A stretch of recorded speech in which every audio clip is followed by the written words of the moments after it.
Chers amis internautes, bonsoir. Nous sommes ici sur la chaîne Poé Mamel, une chaîne qui traite de tous les sujets intéressants. Particulièrement les sujets liés aux relations humaines, les sujets liés au mindset, à la fois au mariage, souvent au célibat. Bref, tous ces momoués de jeunes. Et ce soir, un personnage intéressant qui va plus aller dans le volet de relations humaines nous intéresse. Il s'agit de Monsieur David Pierre Eto'o. C'est le petit frère de notre Kumkuma du Nongui. Voilà, Monsieur Samuel Eto'o, président de la Fédération Camerounaise de football. Voilà. Et donc, pourquoi est-ce qu'on traite ce personnage? Parce que son parcours est très intéressant et ça nous enseigne beaucoup. Suivant cette interview, j'ai découvert une personne normale qui a grandi peut-être dans la précarité et qui, après, justement, a eu de l'argent, peut-être à travers son frère et lui-même son travail, voilà, a goûté à toutes sortes de choses et maintenant, voilà, s'est fait une mauvaise réputation et tout, mais qui, après, s'est ressaisi et puis s'est dit, on change de mindset, on métanoïa et puis on avance parce que je suis un exemple. Et après aussi, je ne vais pas mourir dans l'ombre de mon frère. Il faudrait que je me fasse aussi en tant que personne. C'est très important. Très important. Moi, j'ai aimé sa sincérité, j'ai aimé son ouverture, j'ai aimé son honnêteté, j'ai aimé sa manière de dire les choses telles qu'elles sont. Vous sentez un homme vrai, en fait. Je ne dis pas qu'il n'a pas de défaut et tout ça, non. Vous savez, ici, cette chaîne-ci, on se laisse inspirer par la vie des gens, on se laisse inspirer par le parcours des gens.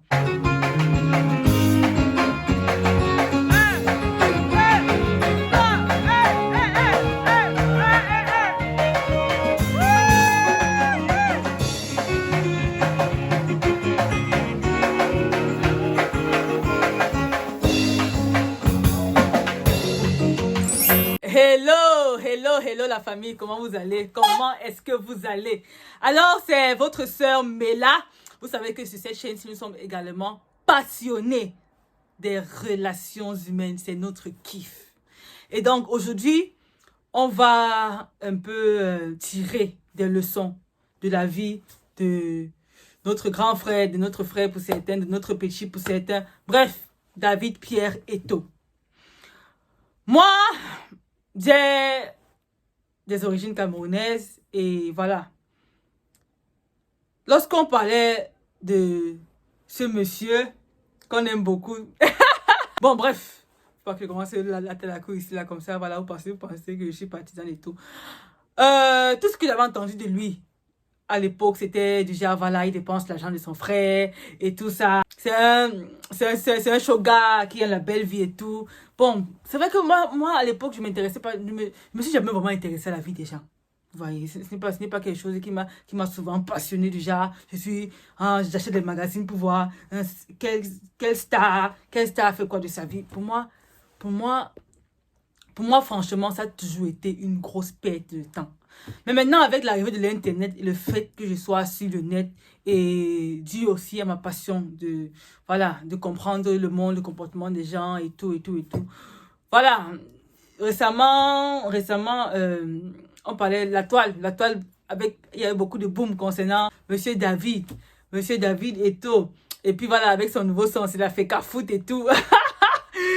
Forcément, la curieuse que je suis m'intéresse. Et maintenant, je me rappelle de, voilà, à l'époque, il faisait le football et tout. Son frère parlait de lui, mon petit frère et tout. Là que je me souviens. Et voilà, aussi à l'époque, bon, on le surnommait toujours, voilà, le petit frère de Samuel, la belle vie et tout. Ici, là, il a vraiment été très honnête et très sincère. Et ça, c'est un côté que j'aime beaucoup, la transparence. Lorsque un homme est transparent, franchement, il est digne de confiance. Il n'a pas toutes les questions qu'on lui a posées, même les plus gênantes, même les plus un peu bizarres. On sent qu'il devait peut-être faire des détours et tout. Non, il a été terriblement sincère. Et franchement, ça, c'est quelque chose à apprécier. Aujourd'hui, il n'est plus l'homme qu'il a été. Vous voyez, à un moment, vous allez suivre, c'est sur Live TV. C'est un interview qui a fait, on dit une interview, bref. Ça a fait 1h30 et puis je me suis relis, je crois que c'est C'est dans les 1 heure comme ça. Donc, si vous avez du temps et que vous voulez mieux comprendre le personnage, vous pourrez aller regarder comme moi je l'ai fait. Mais ce qui attire mon attention sur lui, c'est la transparence, son honnêteté dans la parole. Vous voyez, un homme vrai, n'est-ce pas? Un homme vrai. Parce que c'est pas facile de dire tout ce qu'il a su dire de manière très vulnérable comme ça sur... voilà, à Mondo Vision. En fait, c'est rare de voir des personnes assez vraies. Ainsi. Je crois qu'on lui a demandé aussi à un moment, quel est le plus gros défaut de ton frère selon toi? Vous savez ce qu'il a dit? Bref, allez regarder l'interview, il ne faut pas que je spoil ça. C'était l'interview exclusive de Live TV. Okay. Moi, ça m'a juste marqué, j'ai pensé à faire, je vous dis quand même, je vous dis. Je vous dis, pour ceux qui n'auront pas eu le temps de regarder, il a dit que son frère est impulsif. Bah, on est tous, hein, à un moment ou à un autre. Parce que si je vois sa personnalité un peu sanguin, colérique, bref, c'est de lui qu'il s'agit, je dis, c'est pas son frère, ok. On lui a posé la question si c'était un kidnapping et tout. C'est un certain kidnapping qu'il avait subi et tout. Franchement, il a été honnête. Je pense que c'est pas pour rien qu'on l'a adopté directement. Parce que voilà, il dégage une joie de vivre et tout ça. La question même, excusez-moi, je suis en train d'aller dans tous les sens là, c'est que j'essaie aussi de me rappeler en même temps ce que j'ai suivi. Le niveau même, là où ça m'a également marqué, c'est là où il a dit que voilà, aujourd'hui, il a sa vie. Et son frère a également sa vie. Son frère a sa famille et tout. Lui, il a également sa famille, son épouse et tout. Donc, il ne peut pas vivre constamment dans l'ombre de son frère. Je paraphrase. À un moment, voilà, ils sont frères et tout. Lui, il serait prêt à donner sa vie pour son frère parce que c'est ainsi qu'il l'aime. Il l'aime beaucoup. Mais il sait faire la part des choses. Il sait faire la part des choses. On lui a demandé également, oh là là, j'aime beaucoup les journalistes Live TV. J'aime beaucoup cette chaîne même Live TV. Ouais, c'est très intéressant. On posait des questions, des bonnes questions. Pas comme sur certaines chaînes là, franchement, les questions sont toujours très emmerdantes. Ce sont vraiment les professionnels, les chroniqueurs et tout. Je vous salue, j'aime beaucoup cette émission. On lui a demandé donc quelle est l'une des choses qu'il a fait, franchement, qui a semé la pagaille dans sa relation avec son frère. Franchement, son frère était... Vous savez ce qu'il a dit? Il a dit qu'une fois qu'elle avait 16 ans, elle avait 16 ans et tout. Je sais pas si c'est ici ou bien c'est chez lui. Donc, non, c'est ici, oui. Que voilà, il allait se faire, franchement, qu'il allait faire un truc sur la voiture, sur sa voiture. Il a acheté une voiture et tout, il n'avait même pas de permis. Il a fait requinquer la voiture, il a mis des ailes et tout. Il est venu avec ça en entraînement. Son frère a piqué un câble. Et tu vois donc que son frère, malgré tout, c'est quelqu'un qui restait grounded en fait. Il avait un objectif, il savait où il allait aller. Il dit quand ils étaient encore dans leur pauvreté, je sais pas dans quel coin encore du pays, son frère lui avait dit un jour que je vais t'acheter une Ferrari. Et il dit aujourd'hui son frère l'a fait. Parce qu'à ce moment-là, il n'imaginait pas que, en fait, il pouvait un jour sortir de la pauvreté. Parce qu'ils étaient vraiment, voilà, il n'avait pas d'argent. Il n'avait pas d'argent. Il n'avait vraiment pas d'argent. Oh, ça m'a beaucoup ému, cette interview. Il a raconté plein de choses. Pourquoi même il s'appelle Waterman? Pourquoi il s'appelle Waterman et tout? Parce que voilà, sa mère l'a accouché, je crois, dans un caniveau et tout. Parce que voilà, et vous allez suivre dans l'interview. Mais la joie de vivre qui dégage aujourd'hui. Et tout ça est parti d'une vision en fait. Son frère avait une vision. Il ne voyait pas l'instant présent, mais il voyait le futur. Il savait que je vais me battre. Là où je vais ici, là, I'm going somewhere. Franchement, moi, ça m'a beaucoup inspiré. Et c'est ça en fait.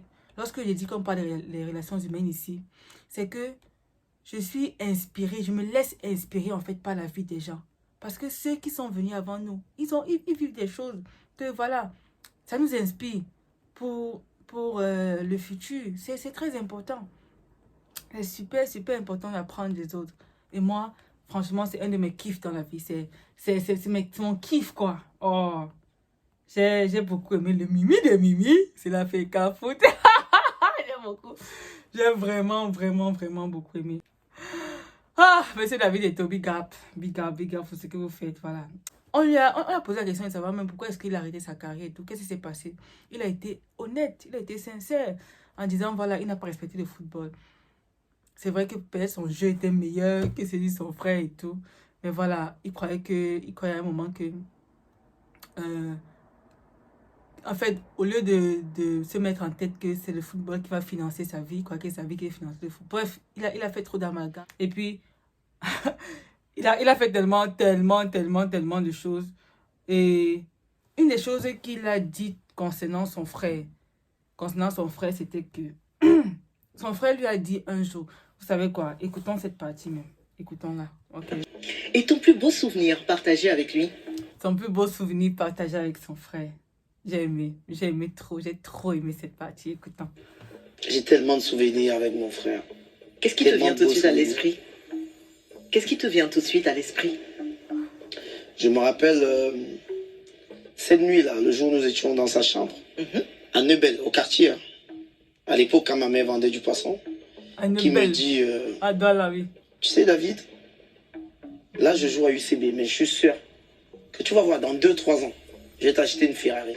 Ah, tu vois? ce fameux jour. Ce fameux jour, il me le dit comme ça, je le regarde, je dis, regardez-moi celui-là. Qu'est-ce qu'il raconte? Il est fou. Et je lui demande, Ferrari, c'est quoi? J'étais gamin, je ne sais pas. Puis j'étais des quartiers.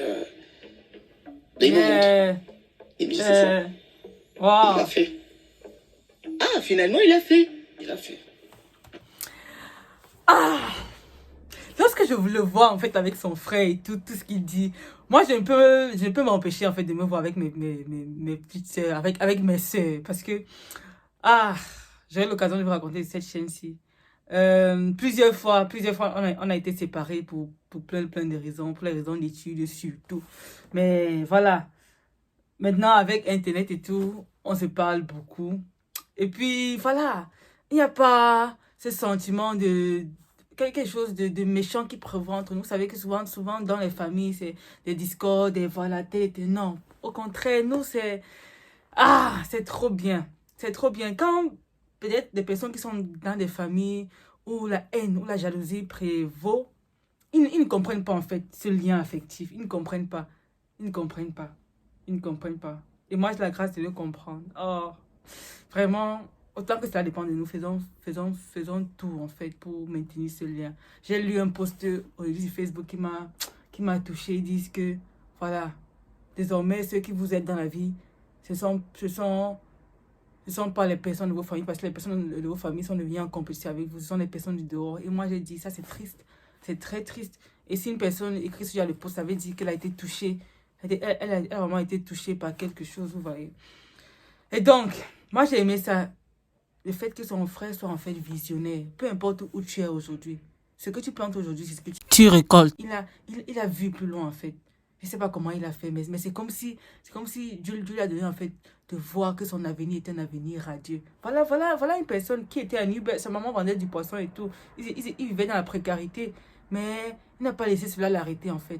Il a rêvé au-delà. Il a rêvé au-delà. Et voilà, le reste, on en parle aujourd'hui. On sait ce qu'il est aujourd'hui. Un très grand homme, connu, beaucoup connu dans le monde. Moi, j'aime me laisser inspirer par ce genre d'histoire. Et voilà. C'est parce que vous en pensez. Moi, j'ai vraiment aimé la réponse que monsieur David Pierre Eto a donnée à cette question. Est-ce qu'on peut écouter la question ensemble? Encore, écoutons. Je vais te poser une question. Aujourd'hui, quel conseil est-ce que tu peux donner à ces jeunes-là qui...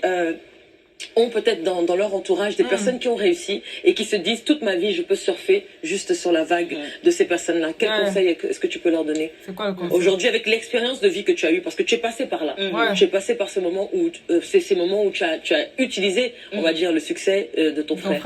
Aujourd'hui, tu t'es fait toi-même. Oui, le seul conseil que je peux leur donner, qu'on est frère d'une star. Quand on a des stars dans son entourage, des personnes qui ont réussi. On doit savoir se tenir. On doit être un exemple.